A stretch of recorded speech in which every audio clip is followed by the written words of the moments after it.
All right, Mr. Receiver. All right. Thank you, gentlemen. Thank you, Mr. Dill. Thank you, Mr. Kapoor. Good afternoon. My name is Michael Dowry, and I serve as receiver for the City of Chester. Today is Tuesday, October 8th, 2024, and we are joined here today for the Municipal Financial Recovery Advisory Committee meeting, MFRAC for short. On behalf of the Governor's Office, we are joined by Mr. Andrew Sheaf. On behalf of the City of Chester, Mayor Roots, and on behalf of Delaware County Council, Ms. Kelly Diaz. Good afternoon. Good afternoon. Afternoon. To date, I don't know if Mr. Dill or Mr. Gabor have heard, but Councilman Davis, I hope he will be able to join us. Moving forward, let's jump right in. A summary of the last meeting was circulated by Mr. Dill, along with all public comment received. Since Mr. Dill, is there any public comment or anything to address there? So the public comments received were circulated to the committee. Would just like to, again, continue to encourage the public to keep reaching out to the committee. The best way to do so is through the email address. It's info@chesterreceivership.com. Thank you, Mr. Dill. Before we get into today's presentation, are there any comments, anything that the committee would like to address? Well, hearing none, we'll move forward with today's presentation. Mr. Kapoor, I understand that you have a part 2 to the September 24th presentation. I do, Mr. Receiver, and just let me get that set up here.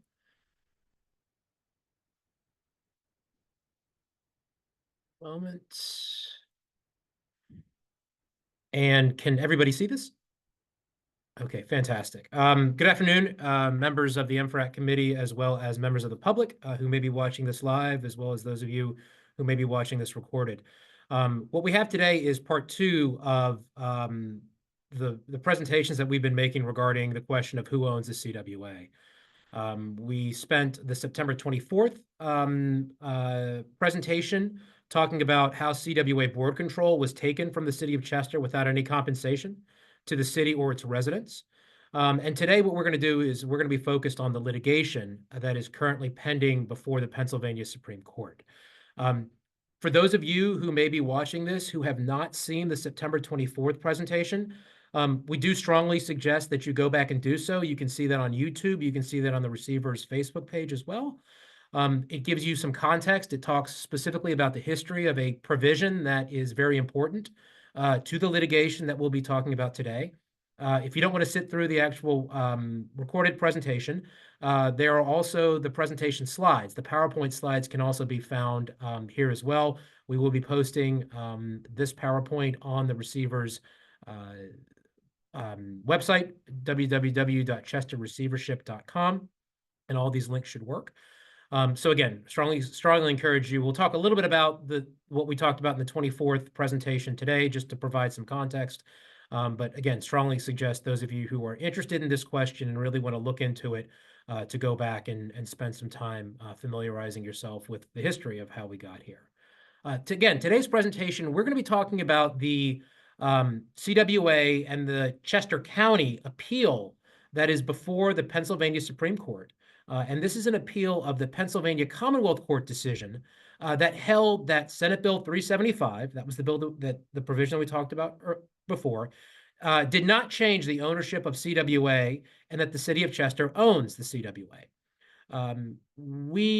We'll go through the decision that the Commonwealth Court made. We'll talk a little bit about the arguments that both CWA and Chester County are making in that appeal. But I want to sort of level set over here and kind of explain and just set forth a real basic proposition that the city, the receivers team believe. And that's really this. I mean, if we cut through everything, through this litigation, the city of Chester is simply trying to exercise the same rights as every other Pennsylvania municipality that has incorporated an authority. What you will see and what you saw last week in the history and what you'll see here in the litigation is that the city of Chester is being treated differently than every other municipality in Pennsylvania that has incorporated an authority. And it was very illuminating to me. I think it's been very illuminating to those of you who watched the September 24th presentation.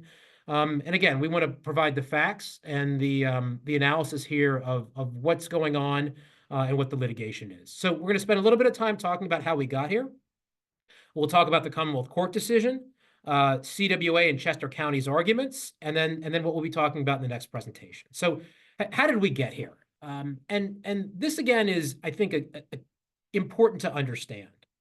And that is that despite the Chester Water Authority serving many Chester County and Delaware County municipalities for decades, while Chester City Council was solely responsible for appointing the CWA board, in the waning days of the 2012 state budget negotiations, the Pennsylvania General Assembly changed CWA's governance at the 11th hour with legislation that was designed to apply only to Chester, which resulted in a majority of CWA board appointments remaining under the control of a political party that Chester residents had just ousted and without any compensation to Chester residents. Those are the facts. Folks may be upset about that. Folks may disagree with the way we perhaps characterize this, but those are the facts of what happened in 2012.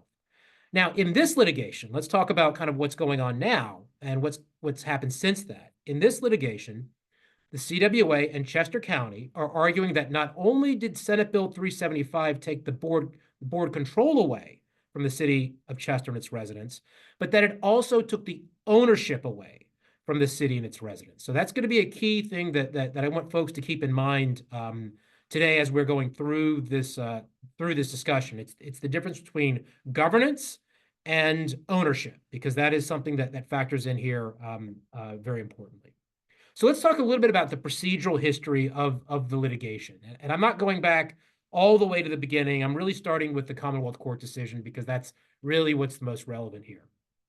So on September 16th, 2021, so nearly over 3 years ago at this point, an en banc panel of the Pennsylvania Commonwealth Court ruled that the city of Chester has the statutory ability to obtain the assets of the Chester Water Authority. And what en banc means is that all the Commonwealth Court judges participated in the decision.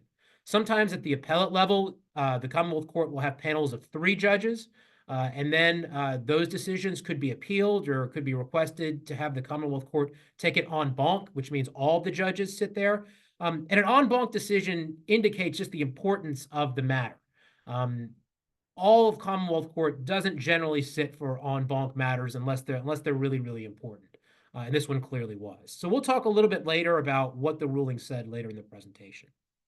So on April 11th, 2022, after appeal requests by the CWA and Chester County, the Pennsylvania Supreme Court agreed to hear the appeal. That's called granting aliquotter. And that's discretionary. So the Supreme Court could have chosen not to take the appeal. They chose to do so. And I want to make clear here too, Delaware County did not make an appeal request. So you'll continue to hear me say Chester Water Authority, CWA, and Chester County. Those were the 2 entities that have made the appeals. And so I think that's important for everybody to understand as we go through this. So continuing on November 17th of 2022, the Pennsylvania Supreme Court stayed the appeal due to the city's bankruptcy filing. So stayed means paused. And oral argument actually in that matter had been scheduled for later in November of 2022. Had the bankruptcy not been filed, oral argument would have occurred. But due to the bankruptcy filing, that paused the Supreme Court consideration, which, by the way, was a benefit to CWA if you think about it, because that ensured that a decision perhaps that would have gone against it wouldn't have moved forward. However, on September 25th of 2024, so just a little under 2 weeks ago, the Chester Water Authority filed what's called a motion for relief from stay in bankruptcy court, requesting that the stay be lifted in the Pennsylvania Supreme Court matter and that it be allowed to proceed. So basically what happened was CWA a couple of weeks ago filed a motion in bankruptcy court saying, look, we want that case to move forward. And so the city will be filing its response to CWA's motion in the coming days. I believe the deadline for doing so is Thursday. So the city will be filing its response. So let's talk about the Commonwealth Court decision. This is going to help us kind of understand what the legal issues are and what's pending before the Pennsylvania Supreme Court. So the first thing about this is we're going to be spending a little bit of time looking at statutory language. Those of you who've kind of sat through these MFRACs before, I can assure you that you will understand this. The members of the MFRAC committee, you don't need to be a lawyer to understand all of this. The core legal question that was before the Commonwealth Court and before the state Supreme Court is one of statutory interpretation. So effectively, what it's asking is did that addition of section 5610A1, that provision that we talked about in the September 24th presentation, did that just change board governance, or did it also change a section in the Municipal Authorities Act that has that talks about the ability for a municipality to take back assets of an authority that incorporated? So we're really talking about language over here. And the way the Commonwealth Court defined this was the narrow issue for our consideration is whether section 5622A of the Municipal Authorities Act authorizes, or more appropriately continues to authorize, a municipality to obtain the assets of a water authority that it created, a water authority that eventually expanded to provide water services outside the border of the municipality and to other counties in light of Section 1 of Act 73 of 2012, which is actually the same thing as Senate Bill 375. Those are the same things. We're going to use those terms interchangeably, which added Section 5610A1 to the MAA and transformed the governance structure of such an authority. So for our purposes, we're going to be looking at both Section 5610A1 and Section 5622A. So keep both of those sections in mind, both of those sections of the Municipal Authorities Act. So not to hide the ball, the Commonwealth Court ruled 5-2 in favor of the city and against the CWA in Chester County. And their high-level holding was that upon review, we conclude that Section 5610A1 did not abrogate, supersede, or otherwise alter a municipality's long-standing power under Section 5622A and its statutory predecessors to unilaterally obtain an authority and or its assets. That's the high-level holding. So effectively what the Commonwealth Court said was the addition of 5610A1 did not change the provision in the Municipalities Authorities Act that allows a municipality to unilaterally take back assets of an authority that it incorporated. That's the key here. And so let's start with 5610, Section 5610. We're going to talk about 5610 and 5622A. So Municipal Authorities Act provides for the board structure of authorities and appointments to them in Section 5610. You'll recall in the previous presentation, the sole determining factor prior to 2012 under the Municipal Authorities Act for the board structure and appointments was whether the authority was incorporated by one municipality, a single municipal authority, or whether it was incorporated by more than one, which was a joint municipal authority. So remember, it wasn't service area that had to do with the board governance or board structure. It was incorporation, not service area, incorporation. But as we saw in the previous presentation, after the 2012 legislation, there was a new provision that was added to the MAA. That was 5610A1. And that directed changes to the board structure and appointments of a water authority that had hyper-specific characteristics, which in reality only applied to CWA. And here we see on slide 12 that provision again. I'm not going to go through it in as great a detail as I did before. You can look at the previous presentation for that. But this is absolutely hyper-specific. It only applies to Chester. It only applies in reality to the Chester Water Authority. And that has to do with a water or sewer authority incorporated by one municipality that provides water or sewer services to residents in at least 2 counties and has water or sewer projects in more than 2 counties, right? Which means 3 or more, where the combined population of the served municipalities, excluding the incorporating municipality, is at least 5 times the population of the incorporating municipality all of the following apply, right? So we spent a lot of time talking about that before. This is a hyper-specific piece of legislation that only applies to the city of Chester, that only applies to the Chester Water Authority. So let's talk about 5622A. 5622A contains the provisions for a municipality to take back the asset of an authority that the municipality has incorporated. And the Municipal Authorities Act uses the term project to describe what the assets are. So this is the language out of 5622A. I'm not going to read it, but this is the language that the Commonwealth Court reviewed. Slide 14, when we talk about project, the term project means in relevant part any structure, facility, or undertaking which an authority is authorized to acquire, construct, finance, improve, maintain, or operate, or provide financing for insurance reserves under the provisions of this chapter.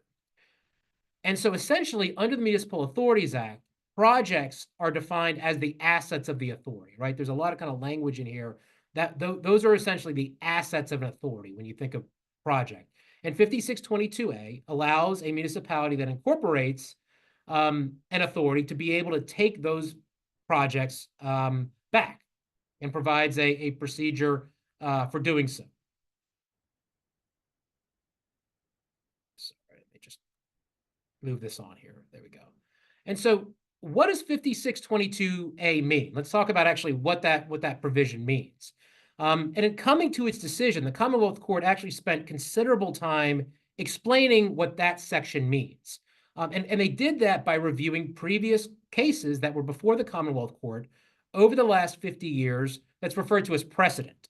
And those Commonwealth Court cases actually interpreted that very section. So these were matters that came before the Commonwealth Court years before, where the Commonwealth Court was asked to interpret what does section 5622A mean.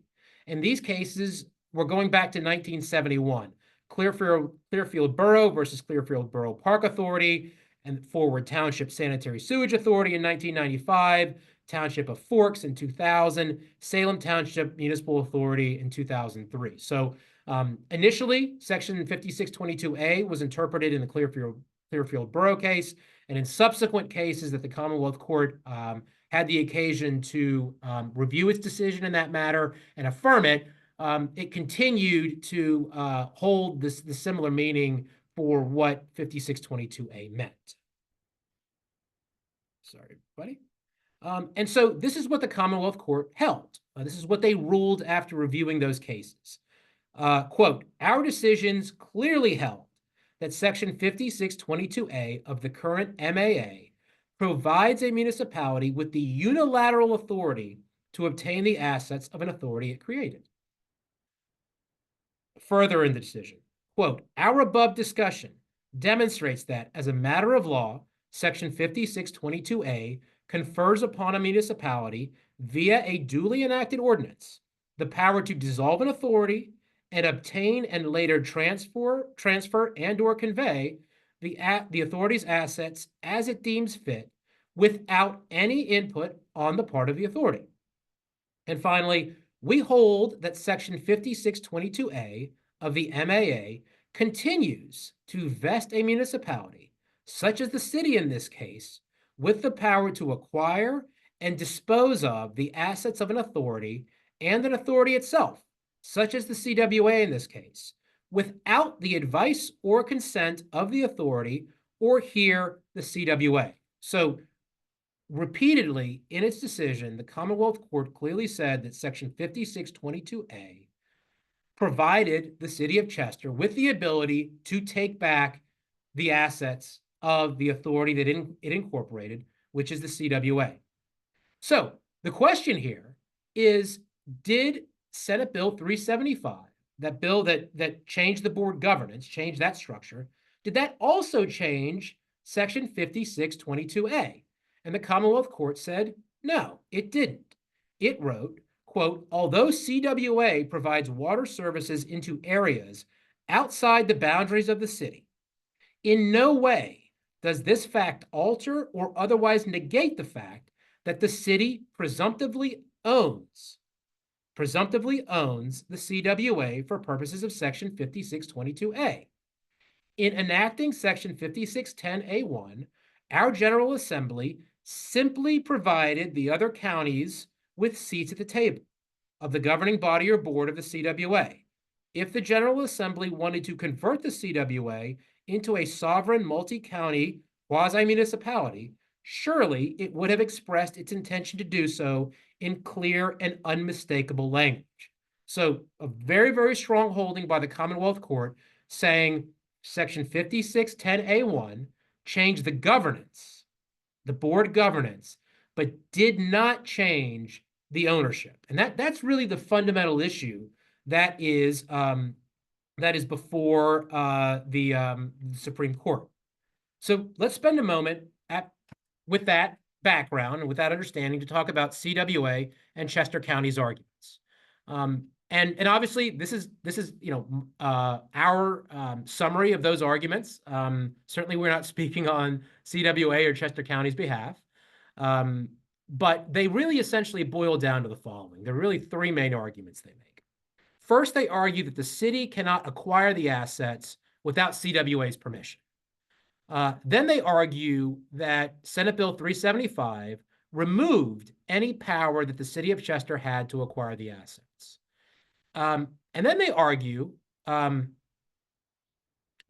Senate Bill 375 created what they refer to as a, quote, involuntary joint authority, an involuntary joint authority, which provides the added counties with the same rights as the incorporating municipality. So I'm not making that term up. That was the term that was actually used by Chester County in its brief. As to the first argument that the CWA made, that the city cannot acquire the assets without CWA's permission, the Commonwealth Court rejected that argument, finding that the cases that CWA relied on were not relevant to the matter. They referred to the language or the discussions in those cases as being dicta and in opposite legal authority. And again, I want to note here that Delaware County did not join in the appeals, and that for those of you who don't know, the city of Chester is located in Delaware County. So I want to spend a few slides talking about this term involuntary joint authority. So by arguing that the General Assembly created a, quote, involuntary joint authority, which is a term or a concept that does not exist in the Municipal Authorities Act, and I would say for good reason, that really makes the point that we made at the September 24th MFRAC, that this valuable asset was simply taken from the residents of Chester against their will and without any compensation. So essentially, creating a, quote, involuntary joint authority means forcing a municipality against its will and without compensation to allow other entities the same ownership rights in an authority that the municipality incorporated. And so if you accept this argument, if you buy into the concept of a, quote, involuntary joint authority, then the city of Chester would be the only municipality in Pennsylvania to have an authority that it incorporated turned into an involuntary joint authority. And as we kind of go on in the remaining slides we have, I would really encourage those of you who are watching to pay attention to the words that are being used here, that the words that are being used in the brief, because words matter. And again, as a lawyer, you're on the lookout for words, but I encourage, and we're going to point them out as we go along here, but I encourage you to do the same. So continuing with the brief, and this is all in Chester County's brief. They note here in the brief that prior to the enactment of Act 73, that the Municipal Authorities Act only contemplated two types of authorities: single authorities or joint authorities. But what they note in there with the joint authority is that, quote, the formation of a joint authority under Section 5610A2 is voluntary, requiring consent with the existing authorities board and more significantly, the incorporating municipality. So what Chester County is saying here is they acknowledge that prior to Senate Bill 375, there were only single authorities or joint authorities, meaning that those rules applied to all authorities under the Municipal Authorities Act. But it also acknowledges here that a joint authority could not be formed if the incorporating municipality did not give its consent. So prior to 2012, if a municipality wanted to join an authority that one municipality had incorporated, the municipality that incorporated had to give its consent, which of course kind of makes sense, right? If a municipality creates an authority, it should have the right to determine who else can come in as a as an equal member. And Chester County acknowledges that prior to 2012, that's the way it was. It required consent. So prior to 2012, if Chester County or Delaware County wanted to have the same rights as the city of Chester, the city of Chester would have had to give its consent. And so what Chester County continues to say here is through Act 73, so that's Senate Bill 375, the legislature codified a new kind of municipality authority through legislative fiat, one that arises when the incorporating municipality no longer is representative of the supermajority of ratepayers. So again, I want folks to pay attention to the words here. Fiat. So what fiat means, so in Latin, it means let it be done. And what a fiat is an absolute order or a command. It is an absolute directive. It leaves no room for discussion, no room for negotiation, no consideration of the opinions of those to whom it's directed against. It is just a declaration and it's forced down someone's throat. That's what a legislative fiat is. That's what a fiat is. And, again, the description of what this is, a quote, new kind of municipality authority. Those of you who saw the September 24th presentation knew that this was more than just a new kind of municipality authority. This was designed only to apply to Chester and the CWA. So it's not really a new kind of municipality authority. It was really directed specifically to the city of Chester. And again, as we know, prior to 2012, the city of Chester appointed all 5 CWA board members from 1939 to 2012, all while providing water services to municipalities outside the city of Chester. So, again, what happened in 2012 that required the change? Why wasn't this change made prior to 2012, right? It kind of seems like all of a sudden the idea came up in 2012, this new kind of municipality. And again, as we showed prior to 2012, we showed what else was happening at that time. And so, again, continuing on this from the Chester County's brief, quote, the legislature created an involuntary joint authority, presumably appreciating the inequity afforded under Section 5610A2, where the original incorporating municipality can unilaterally decide to reject any other municipality's petition to join the authority. So again, what they're arguing here in this matter is they're upset that the city of Chester had the right to decline, if it so wanted, any other entity coming in and joining with the same rights that Chester had as the incorporating municipality. And again, I call your attention to these terms: involuntary joint authority, legislative fiat. That clearly means that this action was done without the consent or even the input of the city of Chester, and obviously without any compensation. And the other word I want to call your attention to is inequity, right? And the argument here is that again, despite the manner in which this asset was taken from the city of Chester by the 2012 legislation, Chester County is arguing that it was actually inequitable, meaning that it was unfair that the city of Chester could determine which other entities could join an authority that the city incorporated. That's the crux of that argument, essentially saying that it was unfair that the city of Chester could decline to allow another municipality in with the same rights, right? And again, these were the rights that were afforded to every other municipality in Pennsylvania other than the city of Chester. And so if you accept this argument, again, the city of Chester would be the only municipality in Pennsylvania to have an authority that it incorporated turned into an involuntary joint authority.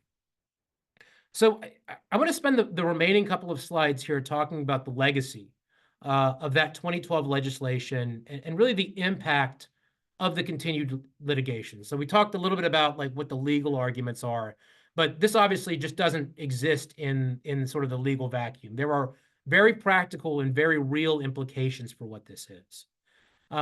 So we showed at the September 24th MFRAC how control of board appointments was taken from the city of Chester without compensation in 2012 in a manner that permitted CWA to remain in the control of a certain political party that had ruled Delaware County and the city of Chester for decades.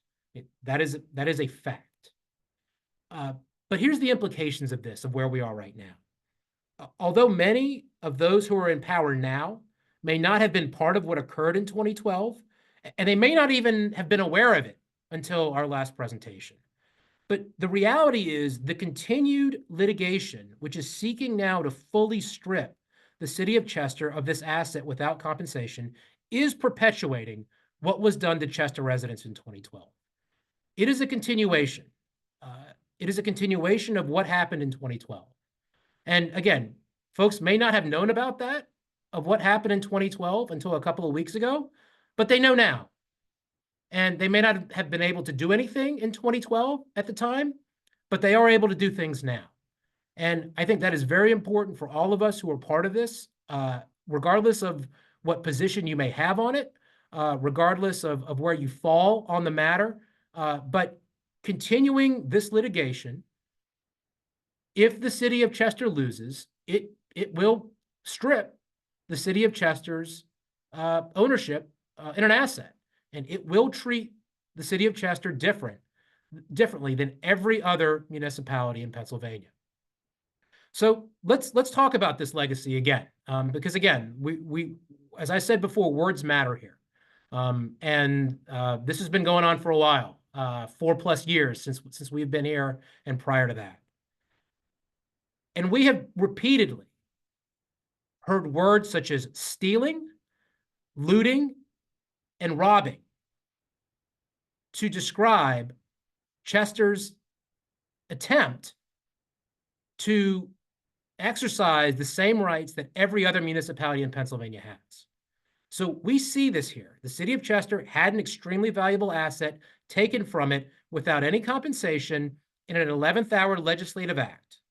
And then when the city tries to exercise its rights to obtain compensation for the asset, as any other municipality in Pennsylvania would have the right to do, it is accused of stealing, looting, and robbing by the very same people who benefited from the asset being taken from the city without compensation in the first place.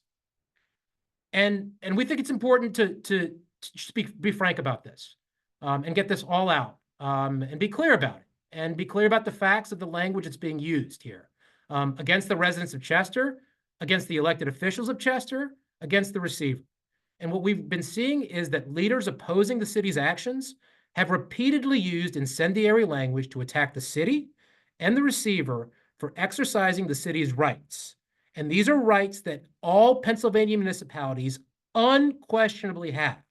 All other Pennsylvania municipalities unquestionably have. And this is the language that's being used here. These are direct quotes from several sources. And I'll be clear here too. As you'll see, these are quotes by leaders. This isn't one offhand remark that's put in a Facebook comment. These are leaders here. And this is a strategy. This is not a one-off. This is not a mistake here. And the language is incendiary. And again, we'll let those of you who watch this or who read this make your own decision. September 24th, 2024, CWA Board Chair Noel Brandon, appointment of Chester County. The receiver statements at Tuesday's MFRAC meeting misrepresent the legal status of the Chester Water Authority. Their presentation, consists of bluster, theatrics, and disinformation aimed at fooling the audience. The only one who is trying to, quote, steal anything is the DCED appointed receiver. ChesterWaterFacts.com. It is time the legislature stepped up and stopped this attempted looting of the CWA and its ratepayers. And finally, this is from the Chester Water Authority solicitor, Francis Catania, who also happened to be the solicitor back in 2012. It's a, quote, robbery in progress. The receiver uses bank robbers' logic. I need money. You have money. I'm taking it. And so, what I would ask is, to the board members of CWA and to the elected officials who've appointed those board members, do you stand behind this language? Or are you okay with language such as this being used to describe a bankrupt city's attempt to exercise the same rights that every other Pennsylvania municipality has? Because again, you may not have been aware of the history of this before, but you are aware of it now. And again, the question that really is in front of you right now is, are you okay with that? And do you stand behind language such as that being used over and over again intentionally to describe what's going on here? So our next presentation, that will take place on October 22nd of 2024. This will provide more information regarding the procurement process for the water assets. So we talked about this before. We know there have been a lot of questions about that from the public, and we will be using the next MFRAC to talk about that.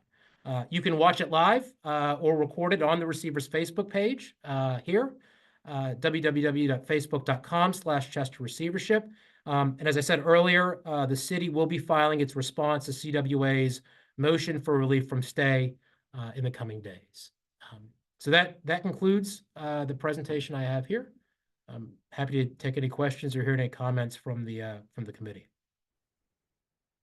Thank you, Mr. Kapoor. A deeper dive into the litigation and all the everything surrounding this process was certainly necessary and warranted. Are there any questions of the committee of Mr. Kapoor or myself?